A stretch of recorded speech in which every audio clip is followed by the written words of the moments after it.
Bonjour à toutes et à tous. Bienvenue dans cette croisière événement au Japon, Retour vers le futur à l'occasion de l'exposition universelle d'Osaka.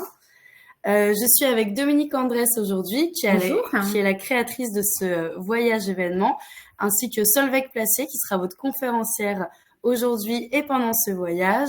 Donc on attend que tout le monde se connecte, on attend beaucoup de participants aujourd'hui, plus de 250. Voilà, on va attendre un petit peu avant de commencer un petit sondage. Qui est déjà parti au Japon? N'hésitez pas à nous le dire en commentaire. Bonjour Alain, bonjour Françoise. Ah, vous n'êtes pas encore parti au Japon, peut-être pour l'année prochaine. Bonjour à tous.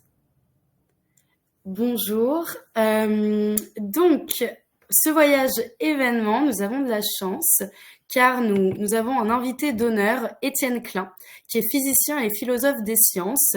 Il est aussi directeur de recherche au CEA, où il dirige le laboratoire de recherche sur les sciences de la matière. Vous pouvez retrouver Étienne Klein tous les vendredis sur sa chronique La conversation scientifique sur France Culture.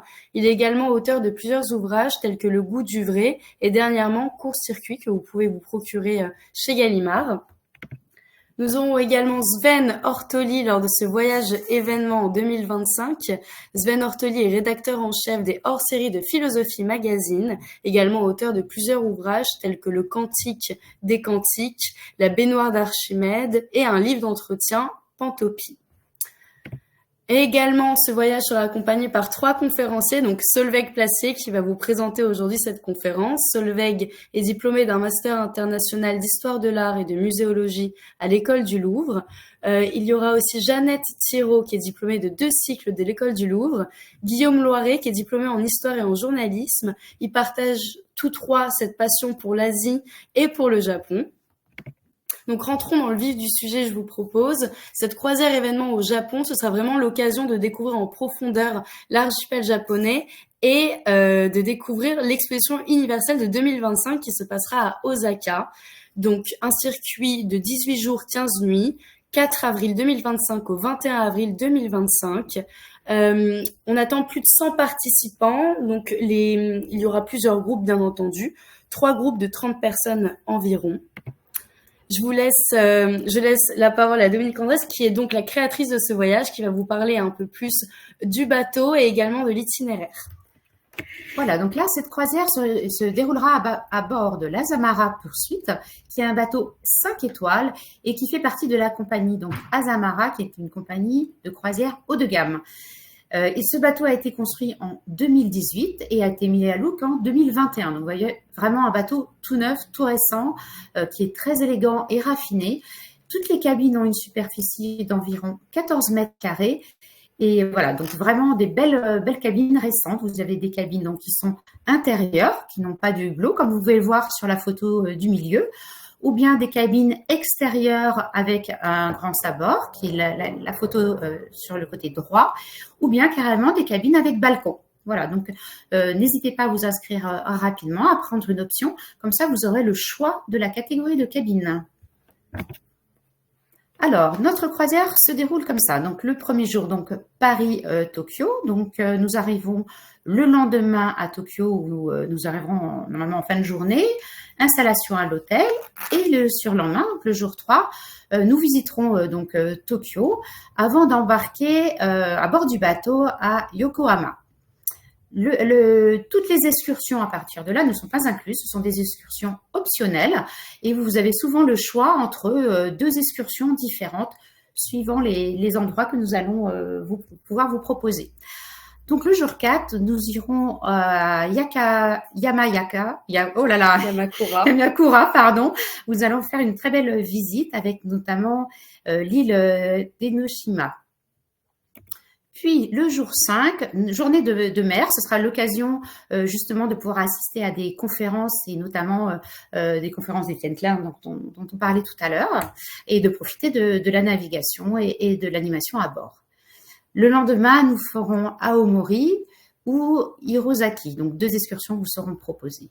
Le jour suivant, nous irons à Akita et notamment à Kakunodate. Puis nous irons le surlendemain à Niigata ou à Ko. Et ensuite, le surlendemain, alors, nous allons pouvoir vous présenter différentes excursions, notamment Kanazawa ou Takayama. Puis, nous irons encore le jour suivant. Donc, tous les jours, vous avez vraiment un programme différent d'excursions. Donc, ça vous permet de pouvoir voir différentes choses très intéressantes dont va vous parler tout à l'heure, justement, Solveig Placier, plus en détail. Nous allons voir notamment donc à Kamaminato, le sanctuaire d'Izumo et Umatsu, au choix. Puis là, nous allons quitter le Japon pour arriver en Corée du Sud, où nous passerons une journée, notamment à Busan. Le lendemain, nous serons à Nagasaki. Puis le jour 13, nous serons à Beppu. Puis nous enchaînons à Hiroshima, île de Miyajima. Excusez-moi, c'est écrit un peu petit. Et ensuite, nous allons avoir une navigation dans la mer de Seto avant d'arriver à Takamatsu. Puis là, nous arrivons à Osaka où nous vous proposons une excursion à Kyoto. Et le surlendemain, nous aurons la possibilité d'assister, évidemment, d'aller à l'exposition universelle d'Osaka. Ou bien pour ceux qui voudraient faire autre chose, on vous proposera aussi une excursion à Nara. Et enfin, donc en fin de journée du jour 17, nous prendrons le vol retour pour arriver le jour 18 à Paris. Merci beaucoup Dominique. Et oui, je vous ai entendu, il y a une carte qui arrive dans pas longtemps, dans quelques instants. Ce sera plus parlant bien évidemment. Et justement, je voulais juste ajouter que nous faisons vraiment le tour du Japon, ce qui est quand même une croisière, quand même un itinéraire exceptionnel, puisque nous allons aussi un petit peu dans le nord. Voilà. Et donc, lors de ce voyage événement, donc Étienne Klein animera plusieurs conférences sur le bateau, donc autour de 3 thématiques. La première, quel avenir pour l'intelligence artificielle? La seconde, cette notion de vérité à travers les cultures. Et la troisième, l'héritage du siècle des Lumières. Et vraiment quelque chose d'intéressant lors de ce voyage, ça va être la participation aux ateliers philosophiques. Ce sera le moment pour vous de partager, d'échanger avec Sven Ortoli autour de plusieurs thématiques. Donc le futur existe-t-il déjà dans l'avenir?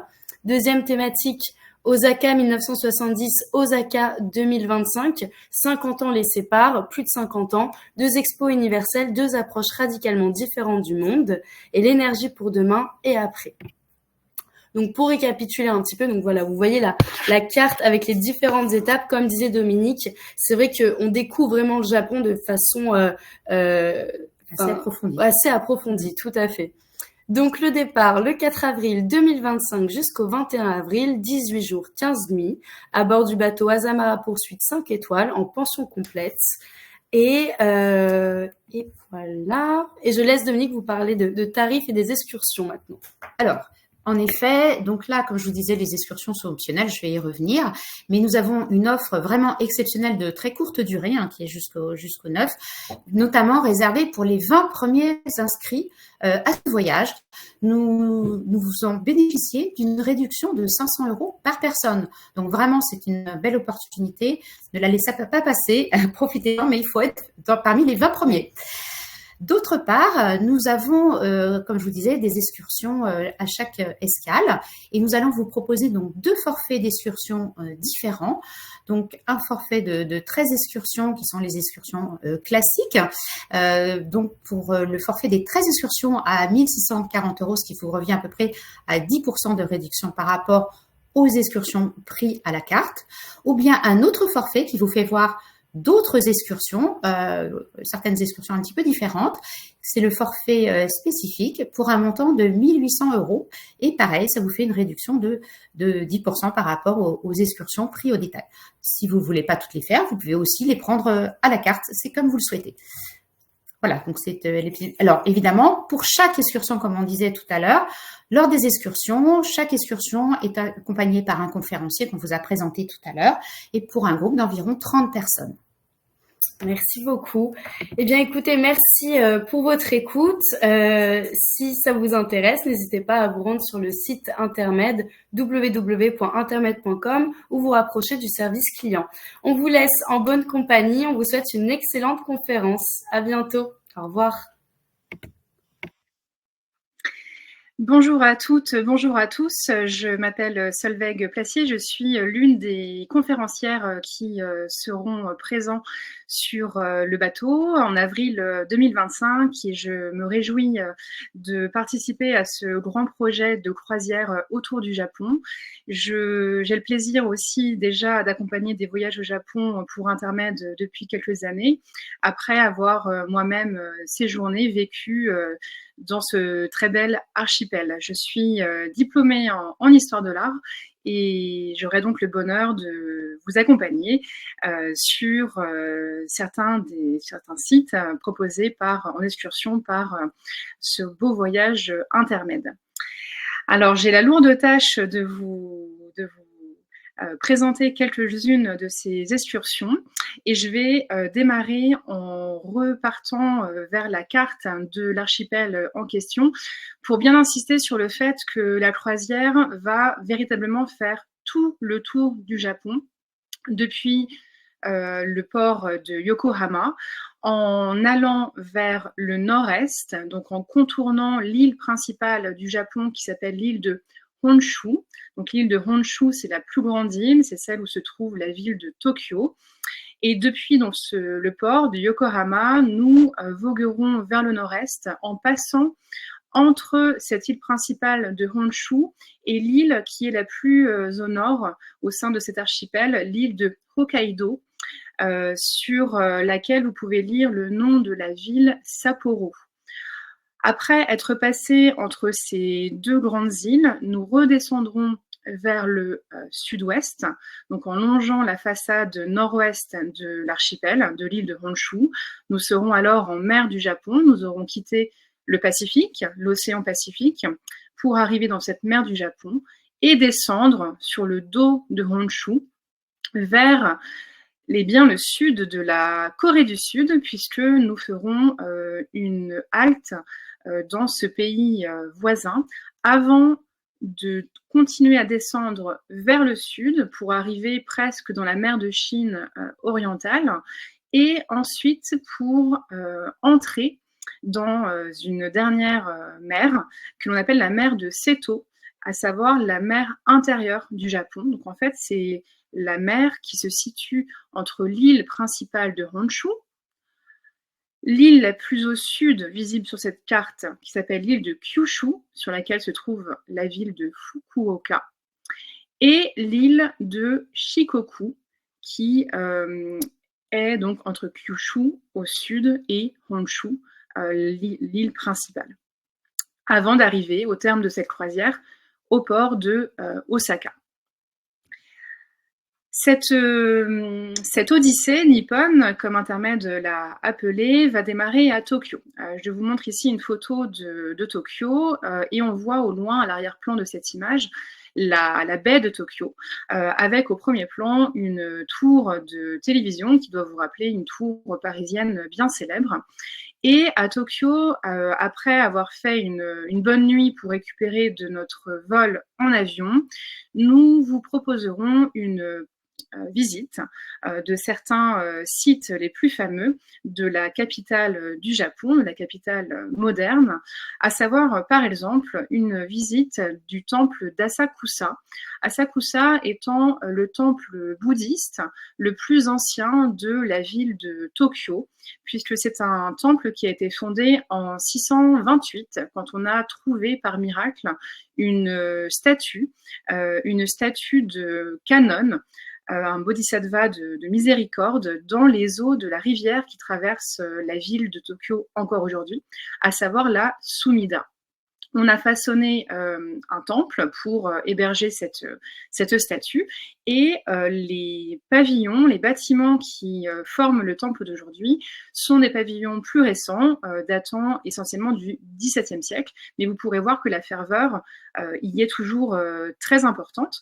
Ferveur qui démarre un peu comme souvent au Japon par une ferveur déjà commerciale, c'est-à-dire que là on voit en fait l'allée d'accès au temple, une allée qui est bordée d'échoppes, de nourriture, de boissons, de souvenirs, où il fait bon se balader avant d'arriver au portique principal de ce temple d'Asakusa, que nous voyons là depuis son revers, un pavillon vraiment très imposant qui vous montre déjà des caractéristiques architecturales propres au Japon, héritées néanmoins de la Chine via la Corée du Sud, comme on en reparlera tout à l'heure.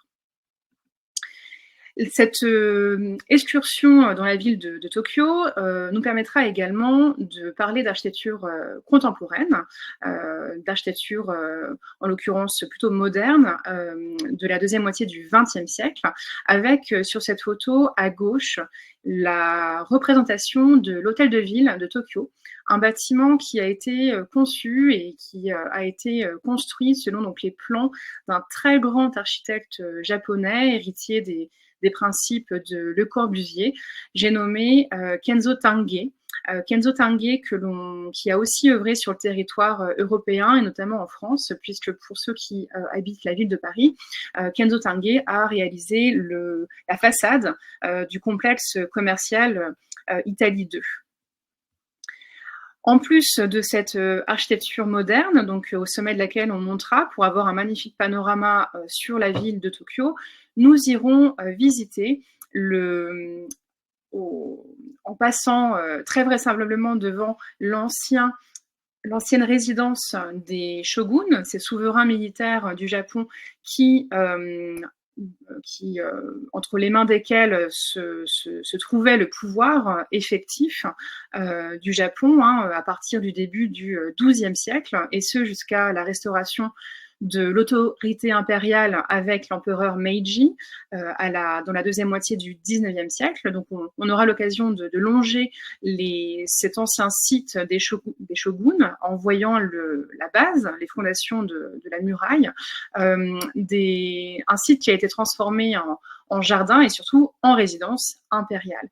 Et en chemin, nous irons justement au sanctuaire qui honore la mémoire de l'empereur Meiji, qui a été donc placé sur le trône impérial du Japon en 1868. Après avoir embarqué sur notre bateau, nous pourrons faire une excursion un petit peu plus dans le sud-ouest de Yokohama, à savoir à Kamakura. Alors là, je vous montre une image de la baie de Kamakura. Kamakura est une ville pas très éloignée de Tokyo, mais une ville qui est à la fois une ville tournée vers la terre, vers l'intérieur des terres, mais aussi tournée vers la mer, comme énormément de villes japonaises. Mais Kamakura a la particularité d'être une station balnéaire. C'est une ville dans laquelle il fait véritablement bon vivre.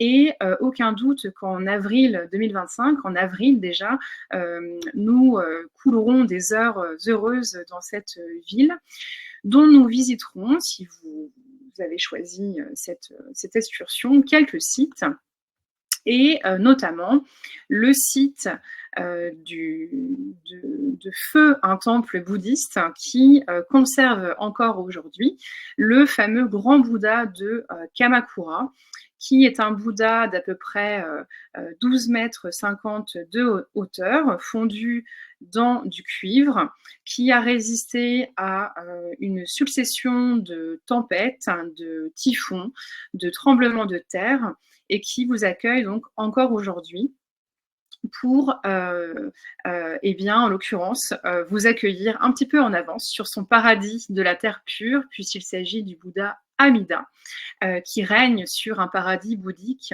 de grande sérénité, et qui d'ailleurs intègre déjà la notion de futur dans notre discours, à croiser sur place avec les conférences d'Étienne Klein.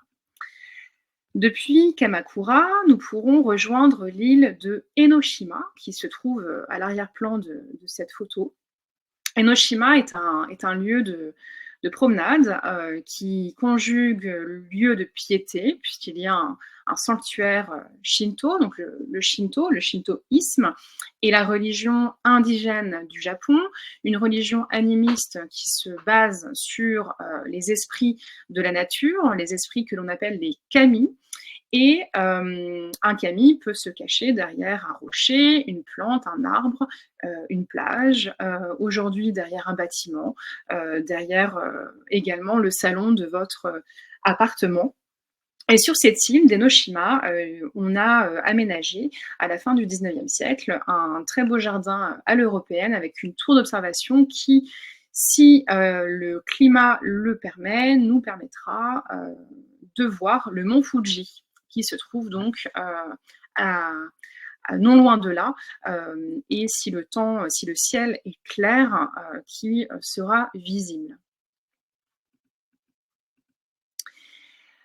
Après une journée de navigation, nous atteindrons le nord du Japon. Alors on va dans ce nord du Japon, on sera dans le nord de l'île de Honshu, on sera dans cette grande région qui s'appelle le Tohoku. Le Tohoku est une région qui est très peu fréquentée par les touristes étrangers, mais par les Japonais eux-mêmes. C'est-à-dire que à Tokyo, si jamais on échange avec un Japonais ou une Japonaise et qu'on leur dit qu'on part à Aomori, je suis quasiment sûre qu'il ou elle nous répondra oh waouh, mais quelle aventure, moi-même je n'y suis jamais allée. En fait, cette région du Tohoku, dans le nord de l'île de Honshu, est considérée depuis toujours comme véritablement le Grand Nord, un Grand Nord sauvage qui recèle énormément de trésors. Alors, Aomori est un port, une ville portuaire que les Japonais connaissent de par les montants de ce grand pont à suspension au premier plan, les montants qui sont éclairés chaque nuit en bleu. Et depuis Aomori, nous aurons l'occasion de faire certaines excursions. Alors, en vrac, pour soit visiter un site archéologique qui témoignera des prémices de la civilisation japonaise avec la culture dite Jomon. Certains auront l'occasion de visiter un musée d'art, et puis d'autres pourront aller visiter un musée de folklore, puisque c'est un musée qui s'appelle le musée Nebuta Warase et qui présente des chars. Les chars qui s'élancent chaque année, au tout début du mois d'août, précisément entre le 2 et le 7 août, c'est le festival Nebuta, qui est considéré comme l'un des événements les plus spectaculaires du Tohoku et qui rassemble environ 3 millions de visiteurs chaque année pour y assister. Et pour assister en fait au défilé de chars qui ont été modelés dans du papier mâché coloré comme vous pouvez le voir, ce qui donne de véritables sculptures mouvantes, ces chars que l'on va faire défiler dans toute la ville à l'occasion de la fête des étoiles. Et ces chars sont confectionnés l'année qui précède le festival, et le travail pour chacun de ces chars a besoin justement d'une année pour être réalisé. Ces chars sont immenses, ils avoisinent souvent les 9 mètres de longueur et 5 mètres de hauteur. Et les personnages qui y sont représentés sont en général des personnages mythiques, des dieux, des kami donc, des esprits, ou bien des personnalités locales, des acteurs de théâtre traditionnel, le théâtre kabuki, ou même parfois aujourd'hui des personnages issus de la télévision, et notamment de ces taïga dramas, des séries télévisuelles japonaises qui racontent des événements historiques très très célèbres. Ce musée est donc l'occasion de voir cet artisanat et d'évoquer ensemble ce goût des Japonais et des Japonaises pour les festivals qu'on appelle les matsuri en japonais et que l'on retrouve sur tout l'archipel. D'autres parmi vous auront l'occasion d'aller visiter un site que l'on appelle communément le château de Hirosaki, dont je vous montre ici le donjon. le petit donjon, hein, cette bâtisse blanche à toit de tuiles, qui est posée sur un soubassement de grosses pierres non taillées, brutes. Et ce château sera l'occasion d'évoquer le clan, un clan, hein, la vie médiévale, mais également des temps modernes, hein, du Japon se comprend en évoquant l'histoire de différents clans. Et ici, c'est le clan Tsugaru qui avait installé sa capitale. Ce donjon, qu'il reste aujourd'hui et qui faisait partie d'un complexe beaucoup plus vaste, a été construit à partir de 1611. Et à cette époque-là, en fait, il s'agissait d'un château uniquement d'apparat, puisque la société du Japon avait été pacifiée par 3 généraux successifs, le dernier étant Ieyasu Tokugawa, Tokugawa étant le clan qui va inaugurer la période d'Edo qui va courir jusqu'à 1868, l'année de la restauration de l'autorité de l'empereur. Alors on espère, mais c'est pas du tout gagné, qu'à cette époque-là, en avril, les cerisiers seront en fleurs. Néanmoins, la photo vous en montre déjà un aperçu. Ensuite, le jour suivant, depuis Akita, ce sera l'occasion, entre autres sorties, de faire une expérience très répandue au Japon, à savoir l'expérience du marché. Ici, avec une première photo qui montre des légumes japonais, et les marchés japonais en bord de mer étant plutôt réputés pour leur spécialité de poisson. Alors, pour les plus valeureux, vous pourrez goûter différentes choses, ou comme ici, des œufs de poisson, du crabe, qui sont baignés dans une grande coquille, ou bien tout simplement de regarder les étals et toutes les spécialités de poissons qui sont donc pêchés à proximité dans ce grand nord du Japon. Une autre option sera celle de s'initier à la vie des samouraïs. Ces samouraïs, donc ces guerriers, historiquement parlant, qui, précisément à l'époque d'Edo, alors que la société du Japon est pacifiée, grâce au contrôle très fort et très jusqu'au boutiste du clan Tokugawa, ces samouraïs qui, de fait, n'ont plus de travail militaire. Hein. Ils n'ont plus besoin de mener leurs propres soldats dans des batailles au service d'un seigneur ou d'un autre, d'un daimyo, comme on les appelle en japonais. À l'époque d'Edo, les samouraïs, en fait, deviennent des lettrés, sont des personnes extrêmement cultivées et vont en vérité s'occuper essentiellement d'affaires administratives pour leurs seigneurs, les fameux daimyo. À Kakunodate, nous pourrons déambuler dans ces grandes allées qui sont bordées de saules pleureurs, mais également de cerisiers pleureurs. Alors, il y a énormément d'espèces de cerisiers différentes au Japon. Ce quartier s'appelle le Uchimachi, donc un quartier de samouraïs qui comptait au XVIIe siècle environ 80 résidences à Kakunodate. Aujourd'hui, il en reste une dizaine, comme celle-ci, par exemple, de grandes demeures, de grandes maisons construites en bois et en torchis, qui abritent des objets appartenant aux différentes familles. Et parmi ces objets, vous distinguez au loin une armure de samouraï.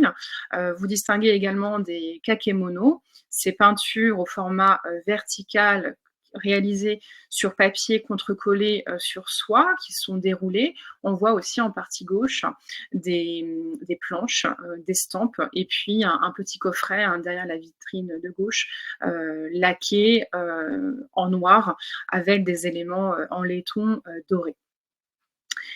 Dans ce nord du Japon, ce sera aussi l'occasion de participer à des ateliers, notamment un atelier de fabrication de miso. Ce miso étant cette pâte de soja fermentée qui agrémente énormément de plats au Japon. Après une autre journée de navigation, une escale à Niigata, où nous aurons l'occasion de découvrir un mets très important pour la vie au Japon, à savoir le saké, la boisson alcoolisée nationale. Nous arriverons au port de Kanazawa. Alors Kanazawa est une grande ville aujourd'hui, est une ville qui a connu un grand développement à l'époque d'Edo également.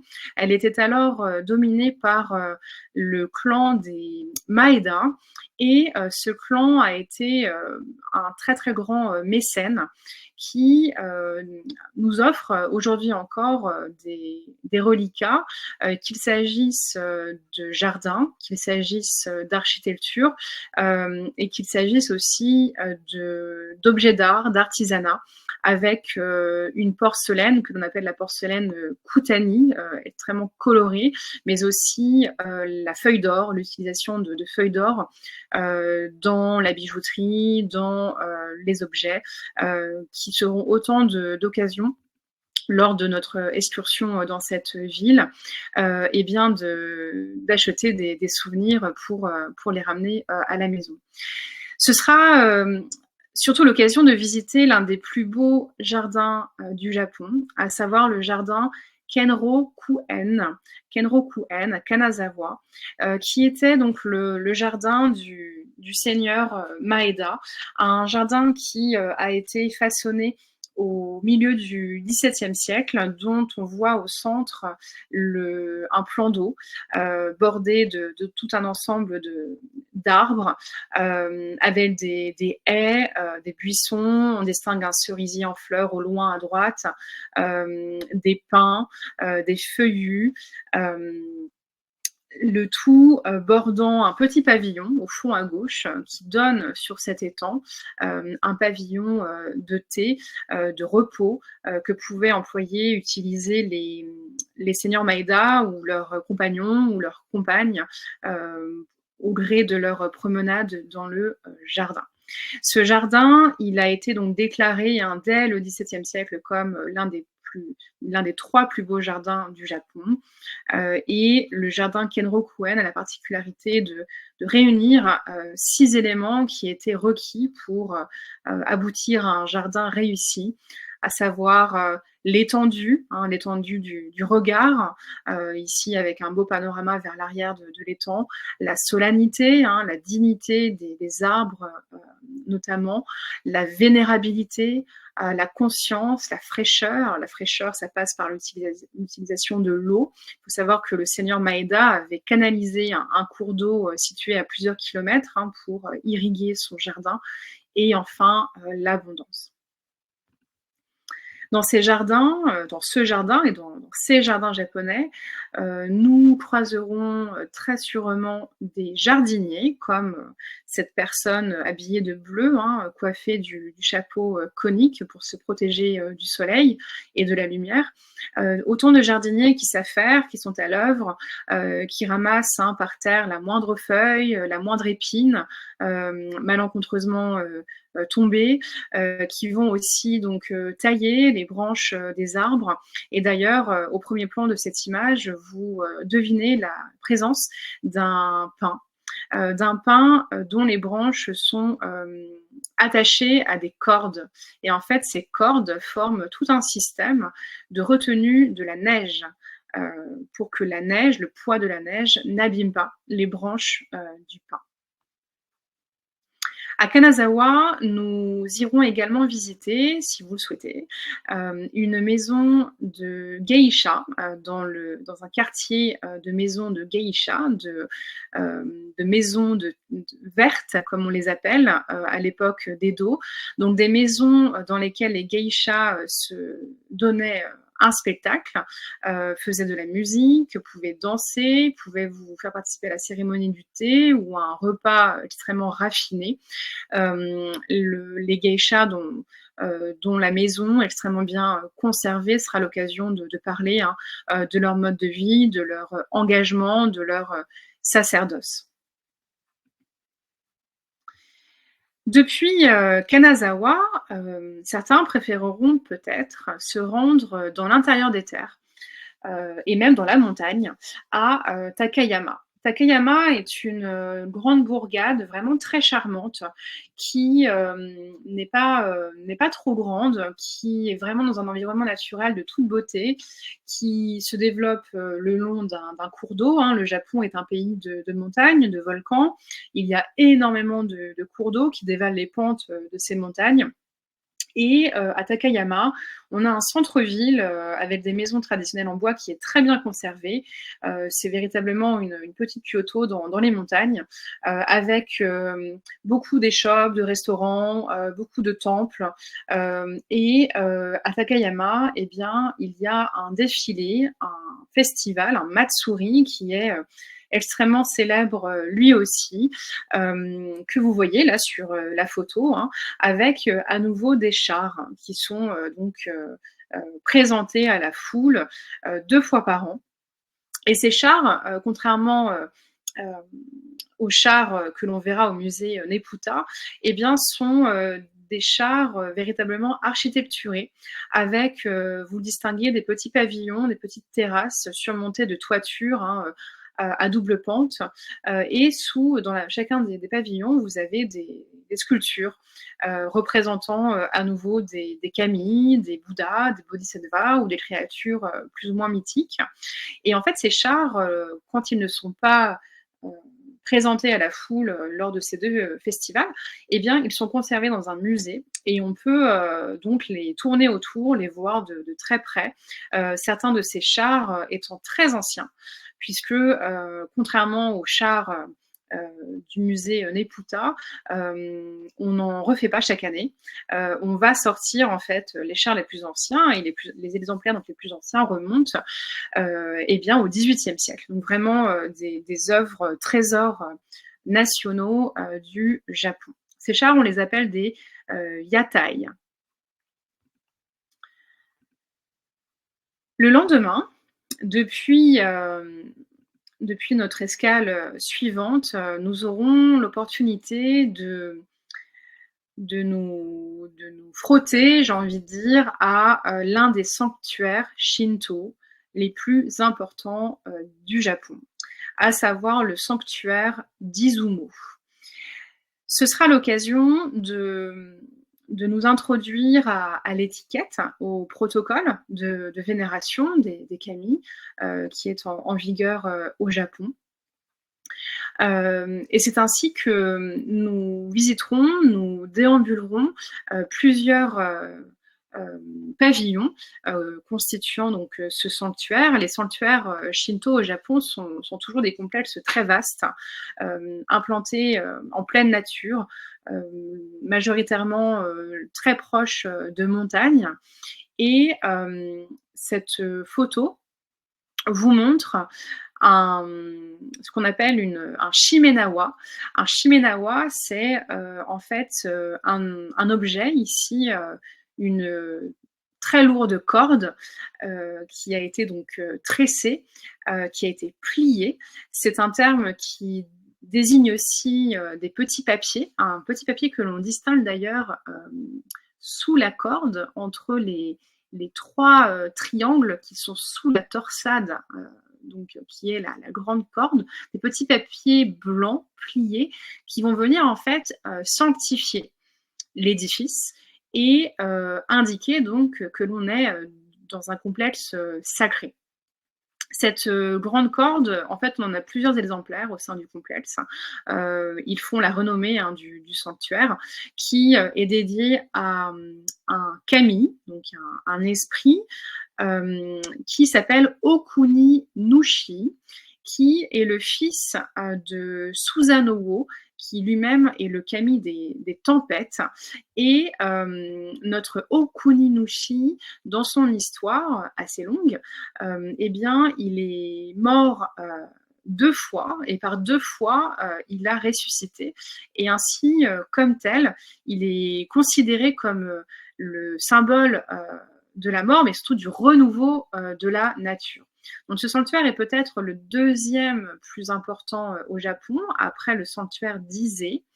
Et je vous montre un zoom justement sur cette lourde corde, et là on voit beaucoup mieux les petits papiers blancs pliés. Avec sur cette diapositive à gauche 2 japonaises en train de rendre honneur au kami. Alors vous voyez qu'elles ont grimpé quelques marches, elles ont les mains jointes devant leur visage, elles sont sur le point de se prosterner après avoir tapé dans leurs mains plusieurs fois pour attirer le kami dans le pavillon, pour que le kami puisse entendre leurs prières, leurs souhaits, et après elles vont probablement jeter une petite pièce dans une caisse qu'il y a entre les piliers de bois nu que vous voyez à gauche de la photo.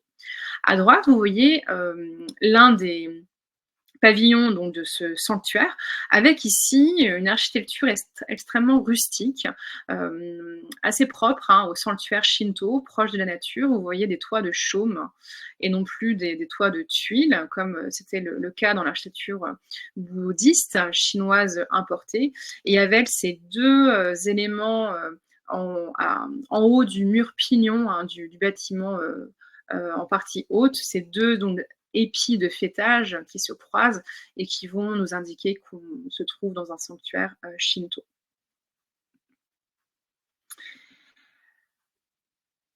Alors, nous aurons la chance, au gré de cette croisière, de faire une escale en Corée du Sud. La Corée du Sud est très proche, donc géographiquement, du Japon, mais il faut savoir aussi que c'est un pays dans lequel se rendent beaucoup les Japonais et les Japonaises eux-mêmes. Donc précisément de par cette proximité géographique. Et un peu comme nous, en fait, souvent, quand ils habitent en tout cas sur l'île de Kyushu, la plus au sud, ou dans le sud de l'île de Honshu, ils n'hésitent pas à prendre le bateau, à prendre un ferry qui part de Fukuoka et qui va jusqu'à Busan. Quand on habite à Tokyo, évidemment, on prend l'avion, c'est plus rapide. Et des Japonais n'hésitent pas à y aller pour le week-end, attirés surtout par la nourriture. Vous verrez, les Japonais et les Japonaises sont de fins gourmets, adorent bien manger, et la nourriture, la gastronomie coréenne étant extrêmement réputée et délicieuse elle aussi, les Japonais et les Japonaises n'y résistent pas. Alors pour nous, ce sera l'occasion de faire une escale d'1 journée, et nous vous proposons, entre autres choses, de vous rendre sur le site d'un temple bouddhiste, le temple de Bulguksa, à Gyeongju, pardon.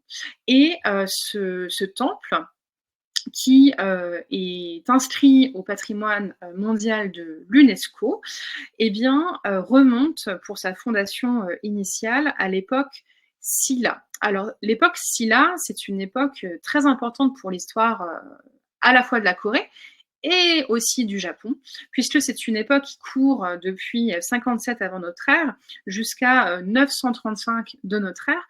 Et en fait, c'est au sein de cette période historique que le bouddhisme est arrivé au Japon via la Corée, que les idéogrammes chinois, donc les sinogrammes, sont aussi passés vers le Japon, qui n'avait donc là on est au VIe siècle de notre ère, et jusqu'à ce moment, on ne connaissait pas de système d'écriture au Japon.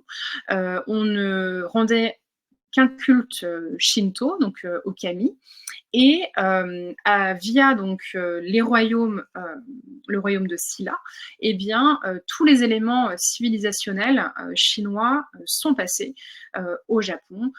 Je pense également donc à l'architecture, à l'urbanisme, à la sculpture, à la peinture, etc., etc. Retour au Japon avec une escale à Nagasaki. Nagasaki, qui est cette ville située à l'extrémité ouest de l'île de Kyushu, qui est une ville véritablement cosmopolite et pour cause.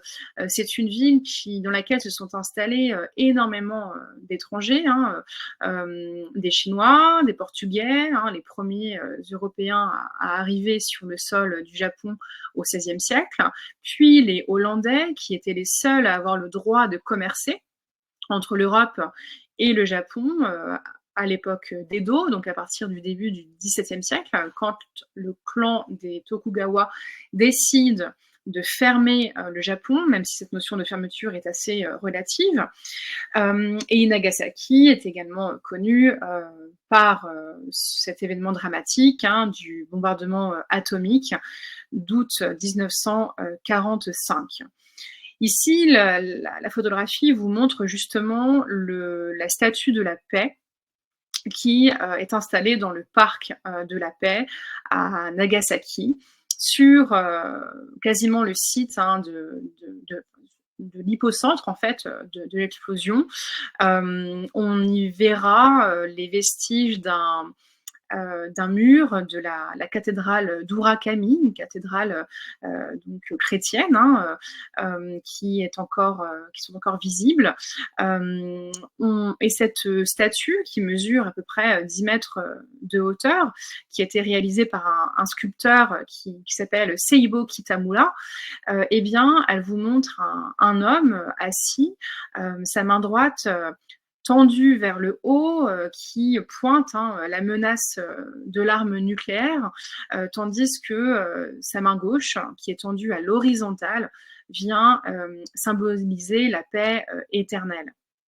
Son visage est très doux, il symbolise la grâce divine, et il a les yeux doucement fermés, ce qui offre une prière pour le repos des âmes des victimes de la bombe atomique.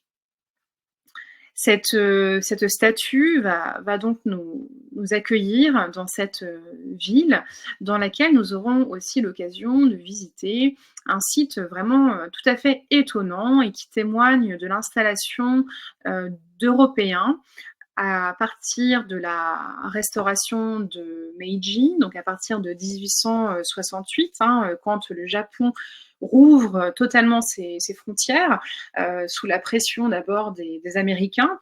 Là, je vous montre l'un des bâtiments qui occupe le site du Covent Garden, qui est un parc qui avait été construit.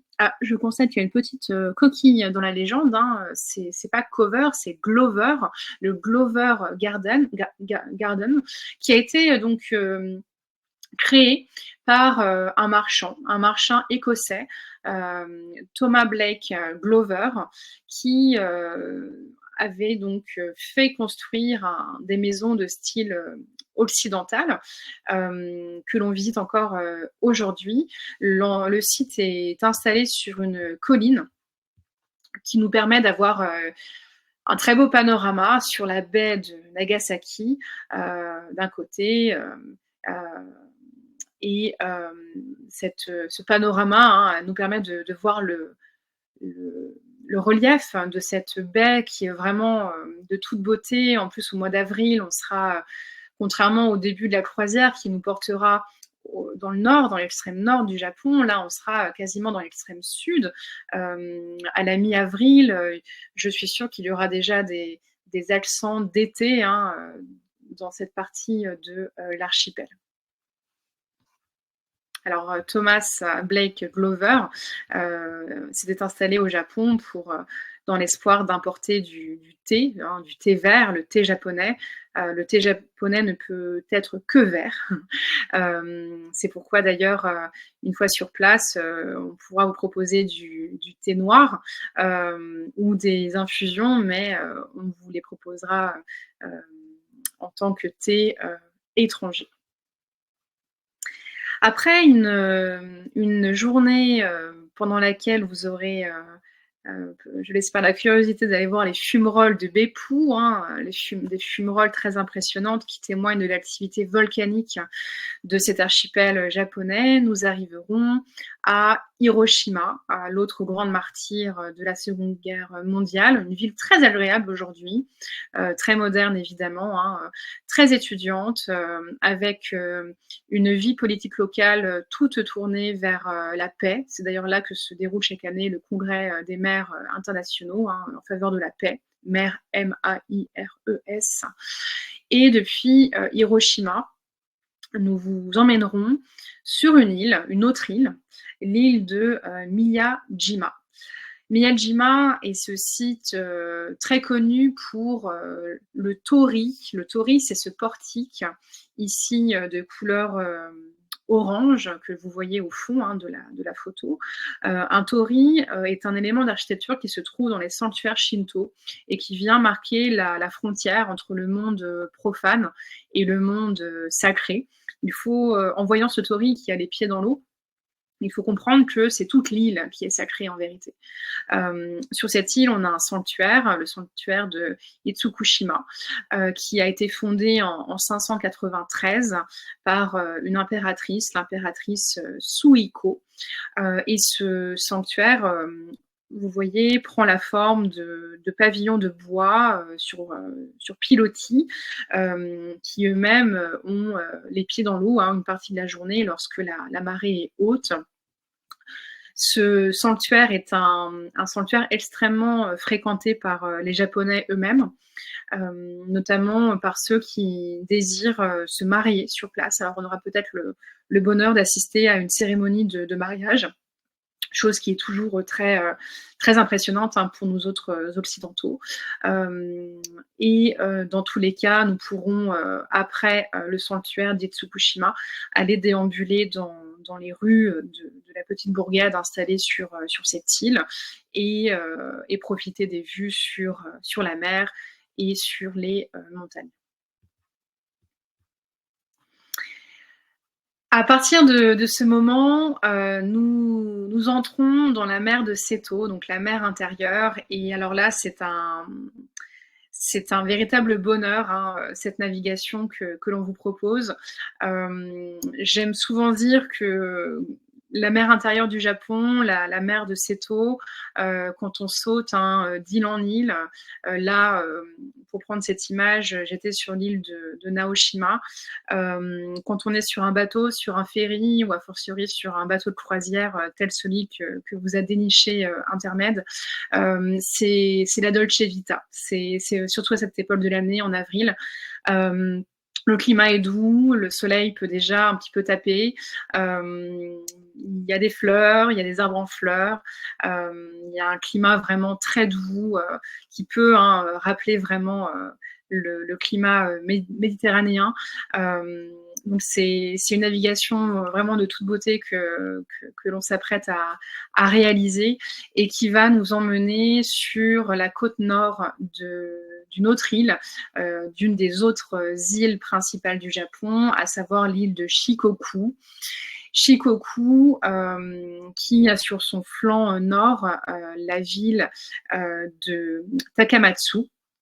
Et à Takamatsu se trouve l'un des 3 autres plus beaux jardins du Japon, le jardin du Ritsurin, un jardin qui a été façonné, hein, également de par la commande d'un clan, le clan des Matsudaira, qui était lié, hein, au clan des Tokugawa, et qui avait la capitale de leur fief ici à Takamatsu. Ce jardin, contrairement au jardin de Kanazawa, qui est en pleine ville aujourd'hui, ici à Takamatsu, vous êtes à flanc de montagne, et le jardin va venir emprunter ce paysage de montagne selon un concept très répandu au Japon, le concept du shakei, donc le fait d'emprunter précisément le paysage environnant. le jardin japonais étant un art à proprement parler, un art à part, dont j'aurai le plaisir de vous parler plus longuement à travers différentes étapes historiques et surtout en vous présentant les différents types de jardins qui existent au Japon. Alors dans ce jardin, ainsi que dans d'autres, on a souvent l'occasion de s'arrêter dans un pavillon pour boire du thé. Ici, le thé matcha, ce thé vert en poudre que l'on vient fouetter dans de l'eau pour arriver à ce liquide mousseux. Et souvent, dans les jardins japonais, on vous offre avec ce thé une petite pâtisserie. Et on vous invite à vous installer sur l'un des planchers du pavillon en question pour admirer davantage la vue sur le jardin.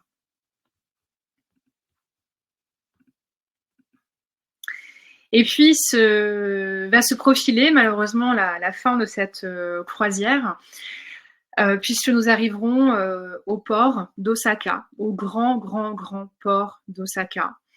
Donc à l'extrémité est de cette mer de Seto. On ne pourra pas aller plus loin, c'est une impasse, littéralement. Et au port d'Osaka, donc, vous aurez l'occasion, si vous le souhaitez, de visiter l'exposition universelle d'Osaka 2025. Une visite d'une journée en autonomie. Ce sera donc la deuxième fois qu'Osaka accueillera l'exposition universelle. Ici, j'ai installé une vue de synthèse qui est disponible sur le site web de l'exposition universelle et qui montre la projection de plusieurs pavillons. Les thèmes de cette exposition universelle sont... en fait, le thème principal, c'est la vie, décliné en 3 sous-thèmes: sauver des vies, inspirer les vies et connecter les vies. Donc, je suis sûre qu'on aura l'occasion de parler de ces sous-thèmes au dîner le soir en remontant sur le bateau. Ceux qui préfèrent pourront aller directement à Kyoto. Alors à Kyoto, on vous propose une journée de visite avec l'incontournable, à savoir le pavillon d'or, un pavillon d'or qui se situe dans le nord de la ville, sur les bords donc d'un petit étang, dans une végétation très luxuriante. Un pavillon d'or qui a été édifié à la fin du XIVe siècle, qui était partie prenante d'un complexe résidentiel décidé, commandité par Ashikaga Yoshimitsu. Ashikaga Yoshimitsu, qui était un shogun, donc un gouverneur militaire qui partageait son pouvoir avec l'empereur n'ayant, à partir du début du XIIe siècle, plutôt de la fin, excusez-moi, du XIIe siècle, à partir de 1185 jusqu'en 1868, pardon, exclusivement un rôle symbolique, le représentant des kami sur terre, tandis que le shogun avait le pouvoir exécutif, juridique et surtout militaire. Il n'empêche que ces shoguns, au XIVe siècle, au XVe siècle, sont de grands lettrés, sont de grands mécènes, et ils vont être les commanditaires d'énormément de bâtiments d'architecture, d'objets, de peintures, de sculptures. Et le pavillon d'or est donc un de ces parfaits exemples de cette commande artistique de haut vol.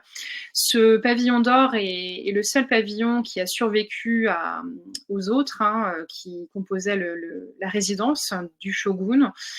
Il avait échappé aux tremblements de terre, aux tempêtes, aux aléas climatiques du Japon, jusqu'à ce qu'un moine y mette le feu au milieu du XXe siècle, pris de folie, pris de démence. Et aujourd'hui, le pavillon d'or est donc un bâtiment qui a été reconstruit à l'identique, mais qu'on voit toujours beaucoup de magie et d'harmonie au sein de ce qui est aujourd'hui un temple bouddhiste, dans lequel on déambulera sur un sentier qui prend de la hauteur pour ménager des vues très belles sur le pavillon. Le lendemain, vous aurez l'occasion de réaliser une excursion à Nara. Nara est la première capitale fixe du Japon. Cette capitale fixe, créée au 8e siècle, va donc prendre ses distances avec le mode de fonctionnement classique des empereurs japonais qui en fait changeaient de lieu de résidence à chaque règne. Mais encore pire, ils changeaient de résidence à chaque catastrophe. S'il y avait eu une mort de maladie ou un assassinat dans un palais, il fallait se détourner de ces souillures dans la société japonaise, et c'est une chose héritée du Shinto, les concepts de pureté et de souillure sont vraiment très très très importants. C'est pour ça qu'on vous invitera à enlever vos chaussures dès que l'on rentrera dans un temple, souvent dans un restaurant ou dans tout autre bâtiment, pour ne pas venir souiller l'intérieur. Et à Nara, donc, on va fixer le palais. On va construire une ville selon des principes donc chinois, à savoir une ville de plan orthonormé, avec des avenues et des rues qui se croisent à angle droit, avec au nord le palais et au sud-ouest et au sud-est du palais, donc dans les quartiers les plus importants de la ville, 2 temples principaux, dont le Todaiji, qui a été achevé en 752 et qui avait été commandité par l'empereur lui-même pour servir de temple d'État, de temple de protection de la nation japonaise. Ce Todaiji, dont vous avez ici le hall des statues de Bouddha, eh bien, ce bâtiment construit en bois est considéré comme le bâtiment de bois le plus grand au monde et constitue donc un lieu de visite primordial. Dans la ville de Nara, nous aurons l'occasion de croiser d'autres choses comme ces petits cerfs, les cerfs Sika, qui évoluent en liberté sur le site et qui ont évidemment la cote auprès des visiteurs. D'expérience, je sais que les voyageurs et les voyageuses intermèdes ne peuvent pas non plus résister à leur charme.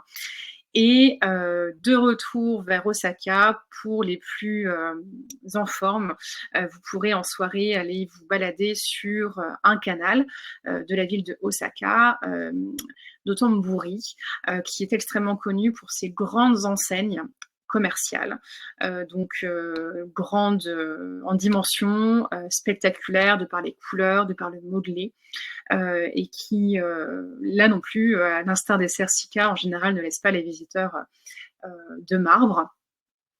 Et c'est ainsi que se finira notre croisière japonaise, notre odyssée nippone. Les excursions seront donc plus nombreuses que celles que j'ai choisi de vous présenter aujourd'hui.